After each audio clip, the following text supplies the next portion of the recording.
ورسوله الكريم أما بعد فأعوذ بالله من الشيطان الرجيم بسم الله الرحمن الرحيم لئن شكرتم لأزيدنكم ولئن كفرتم إن عذابي لشديد صدق الله.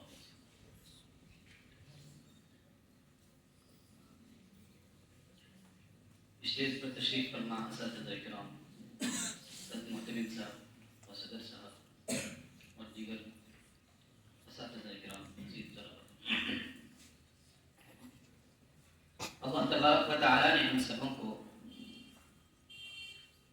ایک خوبصورت لمحہ عطا کیا.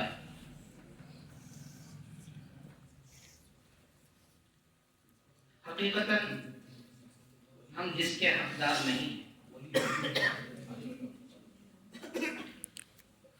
اللہ تبارک و تعالی نے ہم سبوں کو اپنے گاؤں سے، اپنے محلے سے چن کر مدرسے کے اندر لایا اور یہاں پر ایک بہترین منظم تعلیم کے لیے ہمارا انتخاب ہوا. یہ اللہ تبارک و تعالیٰ کی اتنی بڑی نعمت ہے کہ حقیقتاً ہم نے اس کا شکر ادا نہیں کیا.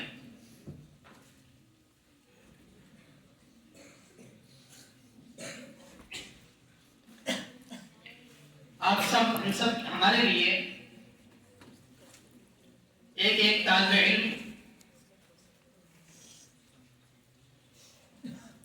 ستاروں کے مانند ہیں اور گلاب کے مانند ہیں. اور استاذ کی یہ خواہش ہوتی ہے اور یہ تمنا ہوتی ہے کہ میرا طالب علم، میرا شاگرد مجھ سے بھی اچھا بن جائے، وہ چاند جیسا چمکے، وہ گلاب جیسا مہکے.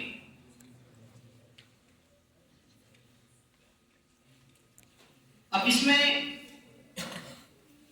ہم نے کتنا محنت کیا، صرف استاذ کے محنت کرنے سے کچھ نہیں ہوگا.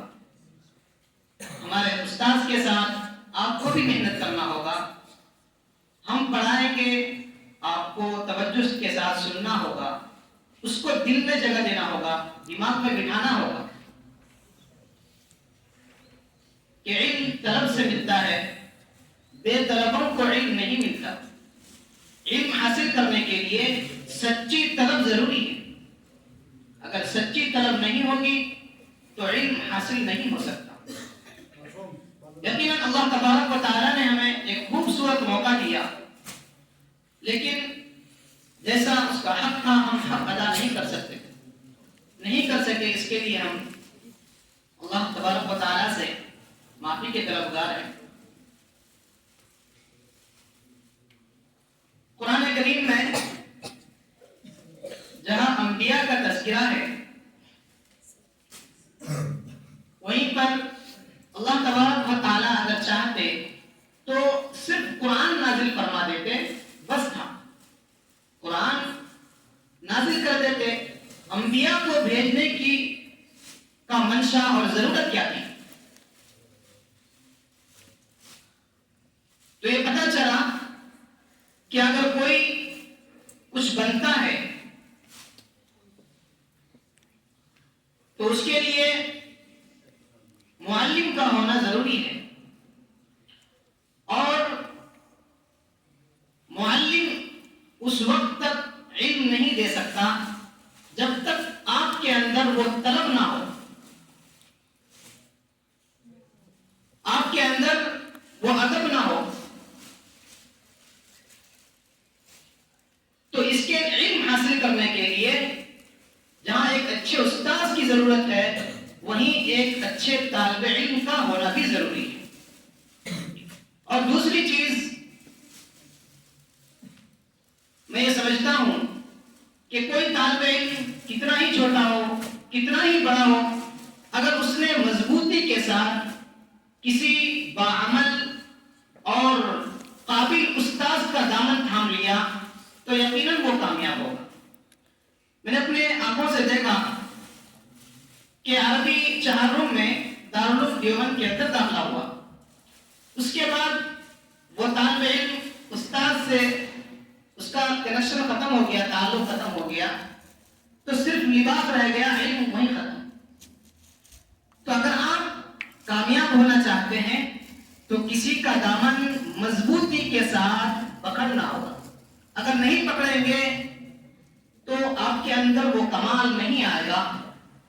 چاہے علمی اعتبار سے، چاہے عملی اعتبار سے، اگر آپ کچھ بننا چاہتے ہیں، کوئی اس کے لیے کوئی سال کی قید نہیں ہے، اس کے لیے کوئی عمر کی قید نہیں ہے. آپ کے اندر صرف سچی طلب ہونی چاہیے. کیا ہونی چاہیے؟ سچی طلب ہونی چاہیے، اور استاذ کا مطیع اور فرما بردار اور مخلص ہونا چاہیے. یقیناً اگر آپ استاذ سے سچی محبت کریں گے تو پھر آپ دیکھیں گے کہ آپ وہ بنیں گے اور ایسا چمکیں گے جیسا میں نے بتایا کہ آپ سورج بن کر چمکیں گے اور گلاب بن کر مٹیں گے. اللہ تبارک و تعالی ہم سبوں کو اپنے نعمت کی قدر کی توفیق عطا فرمائے اور ناشکری سے ہم سبوں کی حفاظت فرمائے، اور اپنے اساتذہ سے خالص محبت اور ان کی اطاعت اور فرما برداری کر کے اپنے زندگی کو سنوارنے کی توفیق عطا فرمائے. وآخر دعوانا